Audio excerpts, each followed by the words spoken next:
Well, sorry for the little technical difficulty there, but we are live here tonight because, well, we're going to see how well Scott Horton makes live predictions, I guess, right? But welcome, everyone. I'm Jacob Winograd, and you are with me live here in the LCI Green Room.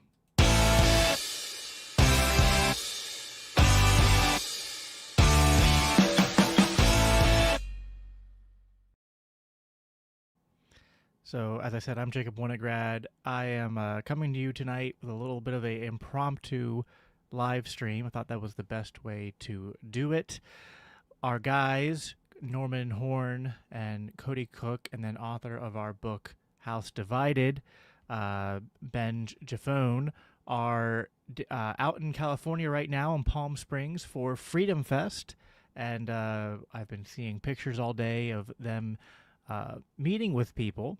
And earlier today, I saw Cody was going around and interviewing some different people, including the great Scott Horton. And, you know, there's been a lot of talks over for a while now about what's going on with the negotiations with Iran and Israel regarding their nuclear program. And so Cody decided to ask Scott about that earlier today, so I'm going to go ahead and play that for you. Is provoked, and subtitle is back it up. I'm here with Scott Horton, a guy who's got foreign policy knowledge that's dizzying. I can't keep up with all the information you've got. Your most recent book is Provoked, and subtitle is How Washington Started the New Cold War with Russia and the Catastrophe in Ukraine. So, and you're sort of on the cutting edge of all what's going on in foreign policy. What do you think the hot new war for the summer is going to be? You think they're finally going to do Iran, or do you think they're going to put us somewhere else? What's going on? I'm bullish on Iran. I know today, as we're recording this, I'm going to have to eat my words before the sun goes down, and there are a lot of threats that Israel's going to start a war, including today, but I tend to think that that's not true. I mean, it would be the most blatant and obvious aggressive intervention since, at least they had some kind of fake lie of an excuse for bombing Libya or something. This would be outright Japanese Pearl Harbor attack, unjustified criminal aggression by the United States and Israel against Iran when Iran clearly does not want to fight. They don't have a nuclear weapons program. They have a latent nuclear deterrent. They've proven that they can enrich uranium, but they're not making nukes, and even Tulsi Gabbard, the Director of National Intelligence, reconfirmed that in February. So there is no direct nuclear weapons threat, and even if they did have nukes, it doesn't mean that they're about to launch an aggressive war with them that we have to preempt. So the whole thing is fake and completely unjustified. Do you think Trump administration 2 is going to be maybe not non-interventionist, but the first administration was kind of quieter than a lot of them were? Do you think we'll see? I mean, the big flaw, of course, is Zionism. So Netanyahu wants to take southern Lebanon, parts of Syria, wants to take all of Palestine, including cleanse the West Bank and annex all of the West Bank and Gaza Strip, and he wants us to bomb Iran for him. How far Trump goes down those different paths remains to be seen. That relationship with Israel can get us into trouble sometimes. It's nothing but trouble. Right. Well, Scott, thanks for talking to us. The new book is Provoked. Yep. And good luck to you. Thank you. Thanks.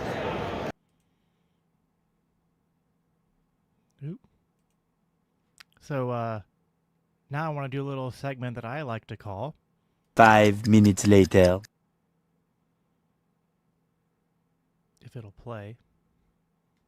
Sorry, my computer's lagging behind. Doesn't like doing impromptu stuff. So I don't know if that played for you guys or not.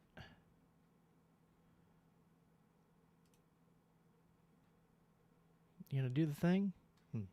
Well, I don't know that that's working. Let me try it this way.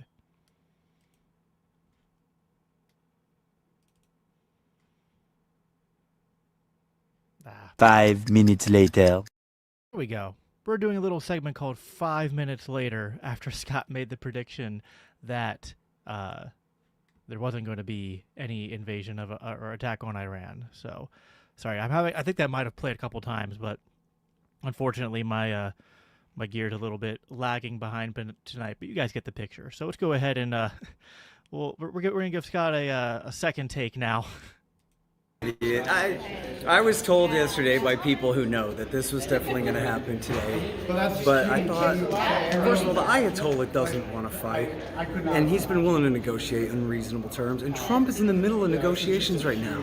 So our choices are either Trump is willing to tell Netanyahu to go ahead and start a war on our behalf and almost certainly drag us into the thing, while he's in the middle of negotiating, supposedly in good faith with them. Or Netanyahu's doing this despite Trump telling them, you better not, because I'm in the middle of talks. I think that's less likely. I think it's much more likely the former explanation. That's just completely insane and just treacherous, horrible behavior and completely unnecessary about a country who clearly had no intent to make nuclear weapons unless we force this issue. And this attack today is the thing most likely to convince the Ayatollah to go ahead and make nukes, or his successor to go ahead and make nuclear weapons after all, when they have not done so this whole time, willing to settle for essentially a latent nuclear deterrent, showing that they could make them, but don't make me make one. So this is just horrible. It's only just begun at the time we're recording this. I don't know the extent of the attack and whether they're going to try to completely decimate Natanz and Fordo and the rest, whether they're going to kill the Ayatollah or what they're going to do. But it's almost certain to be a catastrophe. And it's pretty depressing to know how little effect every bit of the truth I've told about this for the last 15, 20 years has mattered in the end. You know, that's what it is. Thanks, Scott. Good luck. All right. First of all, thank you to Cody for doing that for us. And, you know, I wanted to be a little bit humorous, you know, in dark times. I think, you know, comedy helps us to process. And but you know what? You know, Scott, if you watch this, and to those of you just, you know, listening, you know, I do feel a little bit bad for Scott, and I don't blame him for, you know, there's a lot of things. I think same thing with Russia. You know, sometimes there's this like hinting that things are gonna get worse, and you know, they keep on hinting at it, and you think, you know, they can't be that stupid, right? And even as libertarians, right, even as like anti-war people, you know, I think sometimes it's not that we're naive. It's just that it's like you just think that there has to be a limit, right? Like I know you've already done this much evil, but like, you know, there's got to be a line somewhere, right? You got to get to the bottom eventually. You know, you think there'd be like a point that they wouldn't go to, but it seems like, you know, this fallen world we live in, and these fallen governments that we live under are just, you know, there's no line in the sand as far as, you know, like how much they want to flirt with, you know, total war and nuclear war. And yeah, I mean, very, very sobering, but, you know, Scott's a very important voice in our movement. And I know he's probably feeling a little bit down right now, but, you know, what matters is that we keep on as libertarians. And, you know, for those of you who are, you know, regular LCI listeners, you know, for us as Christians as well, this is just more reason for us to continue to not let up, to continue to be that prophetic voice speaking truth to power against empire. And that's become, it's always been important, and it's just become more important than ever. I've talked about this a lot on my show, and of course I learned a lot of this from listening to Scott Horton and reading his books. But, you know, Iran has been the sort of prized jewel of the neocon agenda for decades, right? And the I'm forgetting his name. Someone could probably say it in the comments. I know or I think it was Wesley Clark was the 5-star general that Scott Horton did a debate with on Piers Morgan's show. And, you know, Wesley Clark had already alluded to, I think, some of this in the past, that he had witnessed there was I forget if it wasn't Project for a New American Century. It was I think the Clean Break, which was the memo that was given to Benjamin Netanyahu, and it was to uh, essentially allow Israel to not have to deal with the Palestinian problem, and to instead, they're advocating just to do regime change in basically, I think it was 7 countries in 5 years, and you know, all of them, whether it's Iraq, Afghanistan, Syria, Libya, Lebanon, we've gone through the gauntlet, and Iran is the one that was not hasn't been gone at yet by the well, at least in recent years. There's of course the Iranian coup back in the 50s, but in recent years, really since this post Cold War, that had not happened yet. And Wesley Clark said that this was even before the Clean Break memo, that there were plans to do regime change in these countries even back as early as the 90s. So, listen, I think this is especially important, and I'm probably not going to go for too much longer here because it is pretty late, and I think most of you tuned in to listen to Scott, and that was the main purpose of doing this, but especially for the Christian audience here, just because this nation state halfway across the world gives itself the name Israel does not make it righteous, does not make it deserving of our loyalty, does not make it anything different than any other nation and any other government.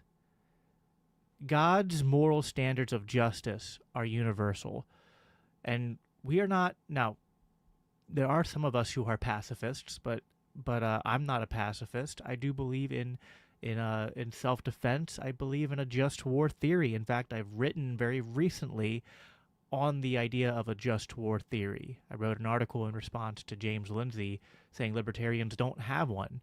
But not only is that not true, but just war theory has origins in Christianity. And whether it was Augustine or Aquinas or others, just war theory is not a license to just go around the world and bully around those that you want to bully, to find enemies to fight, and that anytime you're attacked, that suddenly you have a license to just go kill whoever you think you need to kill. Proportionality matters.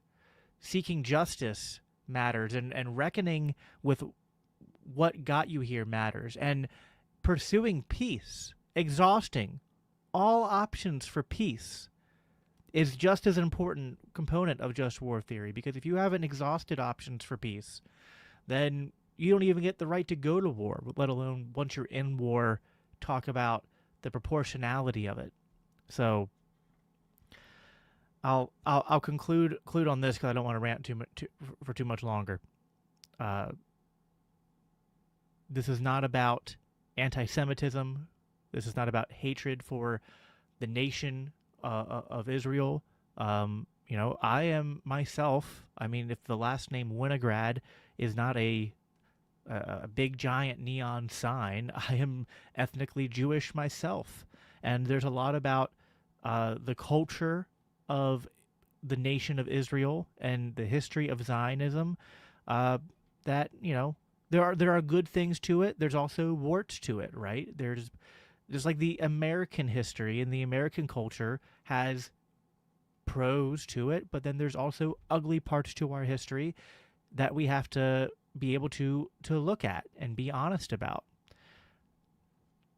You don't have to hate groups of people. You don't have to hate even the nations insofar as they exist.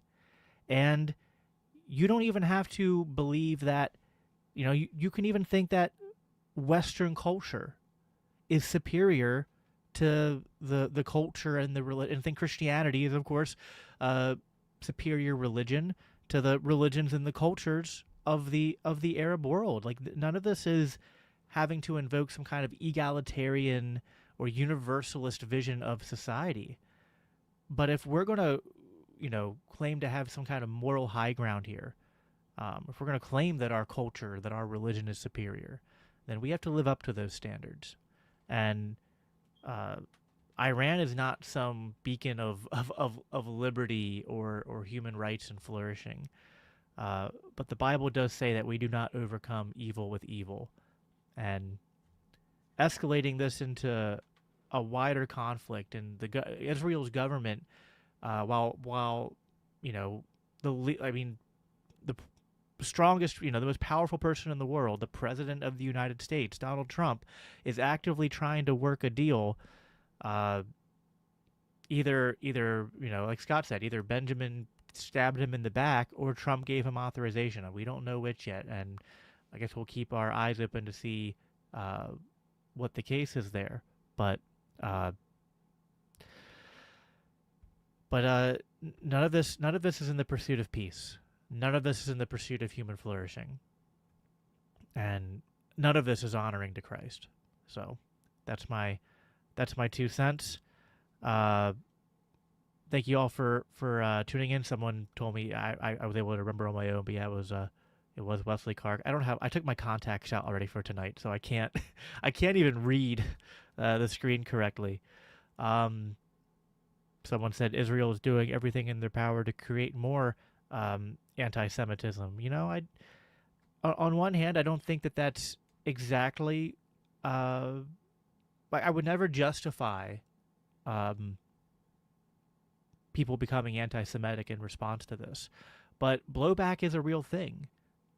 There's a reason why the Arabs and Palestinians don't like Israel, and some of them do, conflate Israel with the Jews and start to hate the Jews. But I mean, anyone that studies the history knows that America has not always been hated in the Arab world. In fact, there was one point in time when, the whole meme that like they hate us for our freedom. Actually, the Arabs used to love us for our freedom. They hated the British and all the other European powers that were mucking about in their area. And post World War One, there was the King Crane Commission, and when they were asked, like, who do you want to, rule over your mandates, they preferred America to Britain.